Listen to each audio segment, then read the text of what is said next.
This week on The Watchman, Israel was never a Jewish state. Solomon and Herod's temples never existed. And Jesus was a Palestinian. These are just some of the lies being spread today about Israel. We have the best weapon in our hands, which is the truth.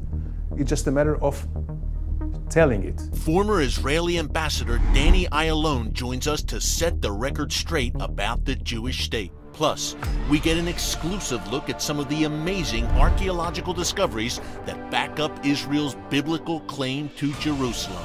It's The Watchman. It's Christians United for Israel only on TBN.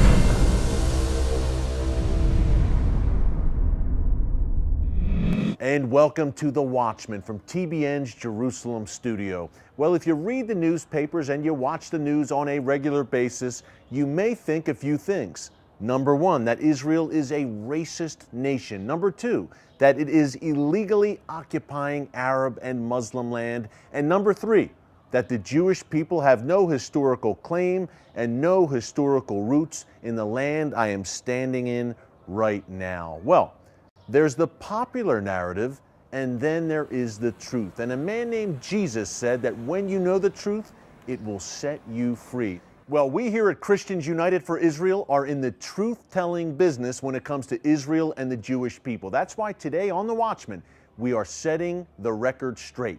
Here is just some of what we are up against.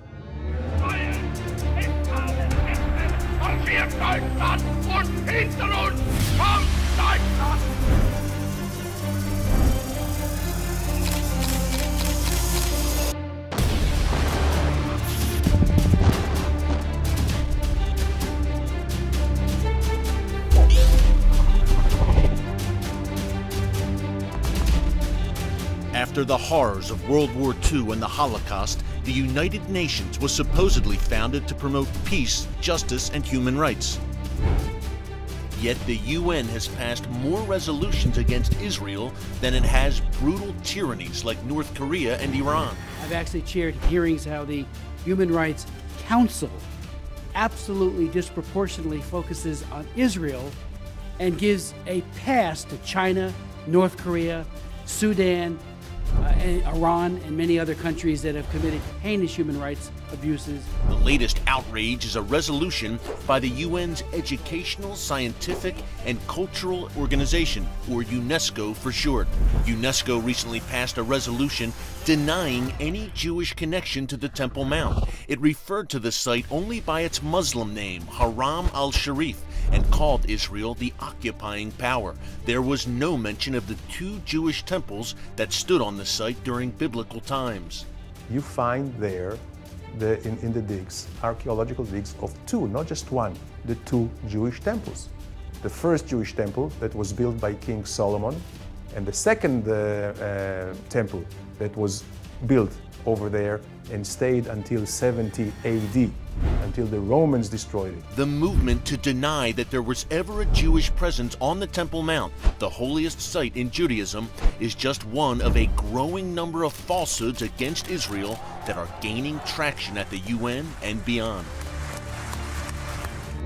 Now, when it comes to Israel and the truth, I can't think of a better truth teller than Israel's former ambassador to the United States, Danny Ayalon. Ambassador Ayalon is also Israel's former deputy foreign minister, and right now he is working on a great video series called, you guessed it, The Truth About Israel. Now, before we get into our interview with Ambassador Ayalon, I wanted to give you a taste of some of the great work he is doing. Take a look. Palestine was the Greco-Roman name for a region along the Mediterranean Sea, which included Judea, Samaria, and areas which are today in Lebanon, Jordan, and Syria.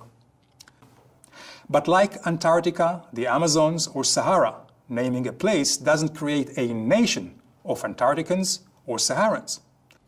In the year 135 AC, the name of the region became the official name of one of the provinces of the Roman Empire, in a failed attempt to obliterate the connection between the Jewish people and Judea, the land they had inhabited since roughly the 13th century BC, almost 1,500 years before. Well, Ambassador Ayalon, thanks so much for joining us today here on The Watchman. Good to be with you, Eric. Tell us first of all about your great video series, The Truth About Israel. When I retired from government, I realized that the vulnerability that Israel has is in the public arena. And diplomatic war which the Palestinians have waged against us, incitement. Very effectively. BDS, a lot of blood libels, basically. My strategy was, first of all, the message. We have to have a very clear message. I mean, we have many messages, but one that has to be the principal message, out of which all other messages can come. And the message is very simple, Eric. The land, Zion, the land of Israel, belongs to the Jewish people as the Jewish people belongs to the land of Israel. Full stop. I mean, it's not just a matter of prophecy, it's not just a matter of biblical truth. Right. It can be measured, and it is measured and by archaeological digs, by history. Yeah. All the facts show to it. We have seen the BDS, the boycott, the divestment, sanctions. We saw all the blood libels, the incitements against Israel working in Europe. Europe in 35 years ago was like the United States today. Mostly these are democratic countries, so their affinity would be with a sister democracy like the State of Israel. However, for the last 35 years, the Palestinians have been working very, very hard in European campuses, in European public opinion circles, everywhere that they could, to the extent that today, after 35 years, we have lost Europe. The Europeans are siding with the Palestinians. What a stunning statement, Ambassador, and what an accurate statement.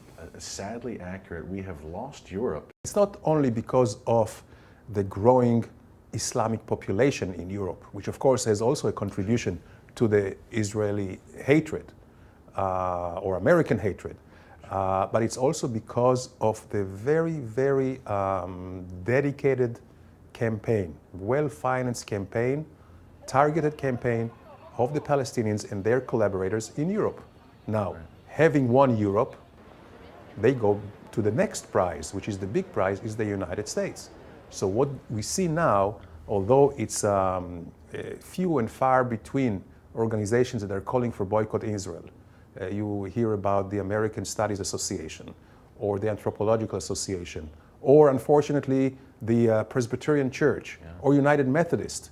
It doesn't come out of thin air. It comes because of methodical, systematic incitement by the Palestinians. And this is where we have to learn from the past. Not to be passive about it like we were in the last 35 years in Europe, but to be there and answer and meet any and all the lies. Because we have the best weapon in our hands, which is the truth. It's just a matter of telling it. Tell us some of the great things that are going on in Israel right now, scientific, high-tech, medical, etc. High-tech, today, we are the startup nation. We are innovating. We are a big R&D center for all major corporations, high-tech corporations in the world. And actually, we take great pride of being a light unto the nation, to make a net contribution to society. And you can find it with technology like with the CAT scans technology and MRI, all the medical the development, medical equipment, pharmaceutical saving lives that is being discovered or invented right here in Israel, and we continue to do that. Unfortunately, we found ourselves in a situation that we have been attacked. So the first obligation we have is to defend ourselves, to defend our values, to defend our way of lives, and in a way, we do it not just for the Jewish people and for the democratic state of Israel. We do it for the entire Western world, for the entire Judeo-Christian heritage. We are here in the trenches, I think, for all humanity. And this is why we take, with great satisfaction, the unconditional support that we get from the United States and the American people. Because I think most of Americans understand that the way Israel goes, so does the entire Judeo-Christian civilization. You're the first line of defense for Western civilization. And so we will continue to do that. We don't have any other choice. This is our only home, and we will continue to defend it. But at the same time, we will not just be busy with defense, but also with creating better agriculture, better technology, better literature, and better culture for all humanity. It's an amazing thing. Ambassador Ayalon, thank you so much, and thank you so much for your contributions to that cause. Thank you. Yeah. Well, one of the myths that's starting to gain traction against Israel is that a temple never existed on the Temple Mount, which you see over my shoulder right now. So to set the record straight, we're joined by one of Israel's top archaeologists after the break, and what he has found regarding the Jewish presence on the Temple Mount will amaze you. That's coming up after the break. It's The Watchman. It's Christians United for Israel, only right here on TBN, setting the record straight. Centuries-old churches and monasteries burnt to the ground, Christian villages ransacked, women and children enslaved, and believers in Jesus led to their deaths. ISIS has declared an all-out war on Christians. Believers in the Middle East outside of Israel are suffering horrible persecution. Christians United for Israel will not remain silent as Islamic extremists carry out a genocide against our brothers and sisters in Christ. On Capitol Hill, CUFI is working hard to ensure America's allies receive the aid they need to defeat ISIS. CUFI is leading a Raise Your Voice campaign to bring the issue front and center for Christians across America. Visit our website, cufi.org, to find out how you can stand with CUFI as we stand up for the persecuted church. If not us, who? And if not now, when?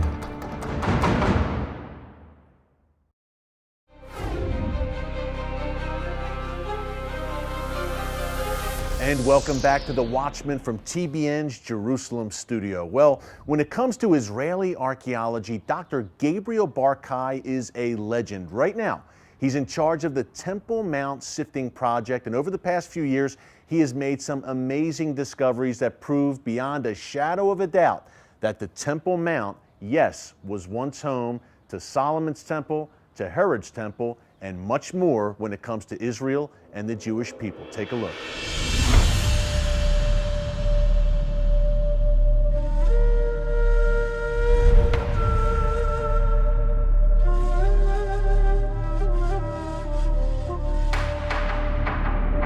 The present day of the shape of the Temple Mount was given to it, the general framework around the Temple Mount was given to it by King Herod the Great some 2,000 years ago.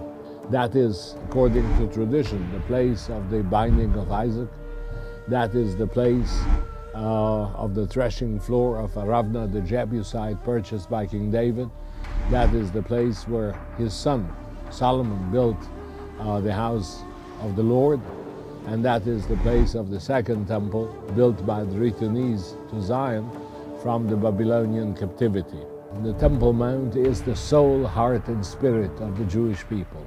Now, Dr. Bar-Kai, just to give the viewer an idea of how important the Temple Mount is, the Jewish people believe that God's presence literally dwelled on the Temple Mount, right? And never left it. Yeah. The idea of belief in one God, one dynasty, the House of David, and those two residing in one place, Jerusalem, that is one of the essential points of the days of Prophet Isaiah. And it started then with the house of the Lord being the only possible place where God can be worshipped. In 691 of the Common Era, a most magnificent building was erected upon the Temple Mount. That is the Dome of the Rock, which was meant to be a replacement of Solomon's temple. His son, Al-Walid, built a mosque next to it, the Al-Aqsa Mosque. This situation of the Dome of the Rock and Al-Aqsa Mosque, which lasted for centuries upon the Temple Mount, was breached in the 1990s. This enormous white area here is the roof over the great mosque, the subterranean mosque, which was added in the 1990s. 2 years later, in 1998, yet another mosque was built underneath the Al-Aqsa Mosque in a passageway, subterranean passageway, which led the pilgrims up towards the temple in some 2,000 years ago. That is today known as the Mosque of the Ancient Aqsa. Together with these construction works, that we have already 4 edifices of the Muslims upon the Temple Mount, there was a change of the ideology. Instead of the noble sanctuary, the name Muslims used for the Temple Mount, they began to use the name Al-Aqsa for the entire Temple Mount and not only for the mosque. Simultaneously, they began to spread the idea of the temple denial. There was no temple, neither of Solomon nor Second Temple. There was no temple in Jerusalem ever. 400 truckloads of soil saturated with the history of Jerusalem were removed from the Temple Mount and dumped into the Kidron Valley. You can see here the dumps at the Kidron Valley. And tell our viewers again, Doctor, who did this? It was carried out by the Islamic Waqf, the trust that runs daily matters upon the Temple Mount. Yeah. Now, with no authorization to do so. They took it upon themselves to, basically an attempt to bury the Jewish history of the Temple Mount. 2 of my students those days, they followed the trucks and found the place where the dumping took place, and they urged me to start a project for sifting. I got the approval of the university authorities, who asked the Antiquities Authority for a permission. After long bureaucracy and after long deliberations, we got the permission. And so about 11 and a half years ago, we started this project. We have had until now approximately 250,000 volunteers who carry out the work of the sifting. They follow in the footsteps of the Book of Psalms, saying that thy servants have cherished thy stones and loved thy earth. To see the excitement in the eyes of kids touching the holy soil of the Temple Mount and finding a coin which didn't see light for 2,000 years, it is really touching. Coming up after the break, you'll get an up-close look at some of those amazing finds from Bible times as the Temple Mount Sifting Project takes us inside their groundbreaking archaeological work. It's The Watchman. It's Christians United for Israel, only on TBN. Israel's fight is our fight. We are one. We are united. We will not be discouraged. We will not be defeated. We will not be intimidated. We will not sit down. We will not be silent. We are the worst nightmare of the anti-Semites of the world. The victory is going to be ours.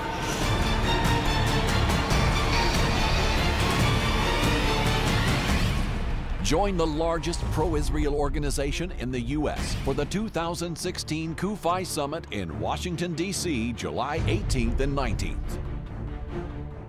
You will hear numerous experts and have an opportunity to meet face-to-face with your government representatives and express your support for Israel. Visit our website, cufi.org, and register today for the 2016 CUFI Summit in Washington, D.C.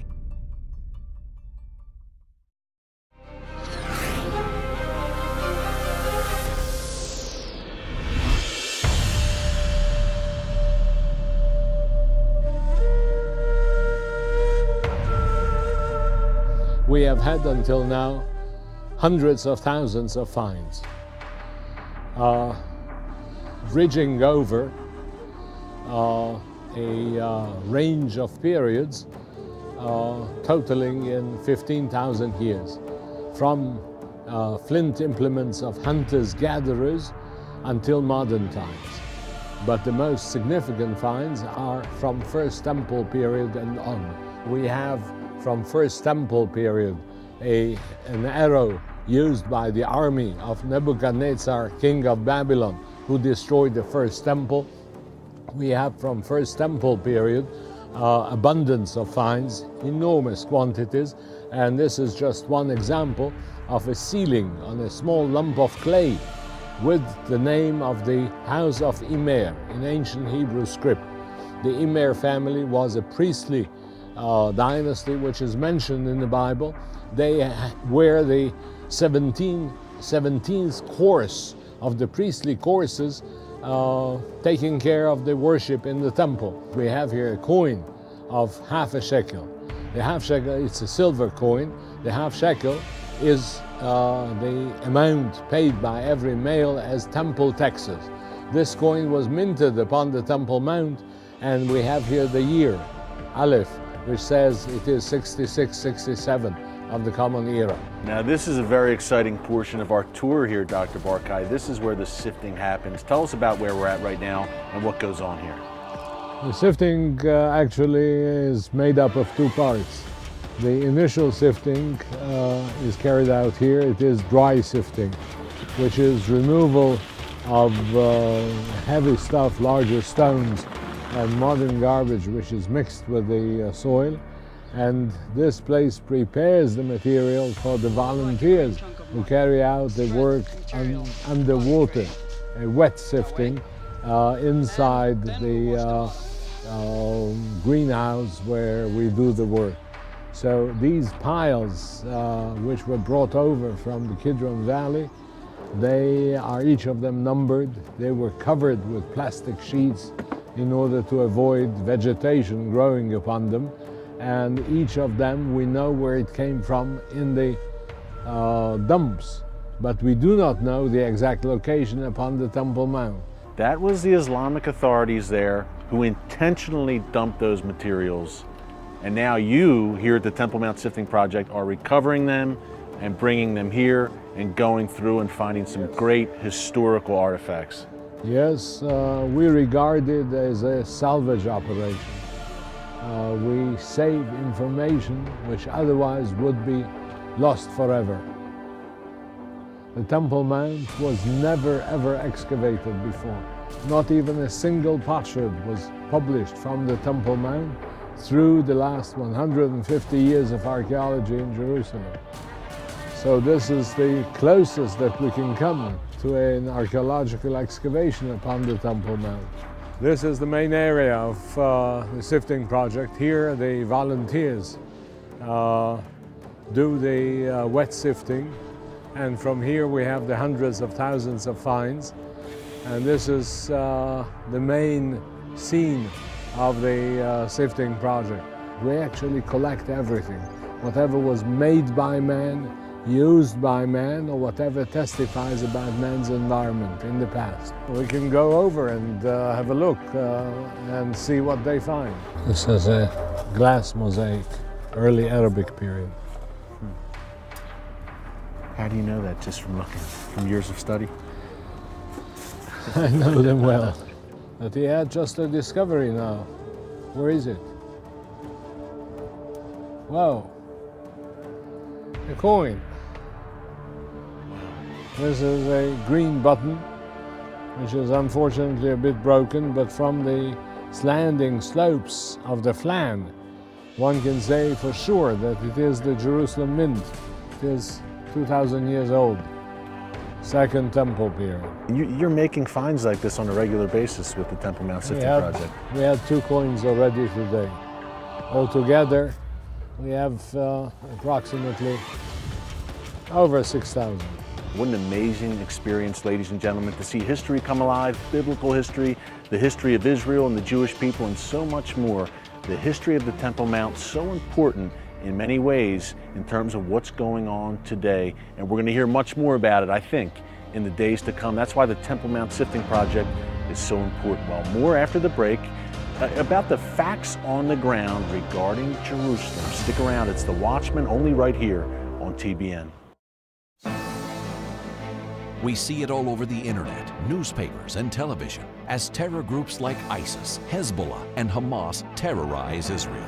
Each year, the threat increases and intensifies. Will you pray for Israel? Will you confront government officials on behalf of Israel and the Jewish people? How will you answer God if you choose to do nothing?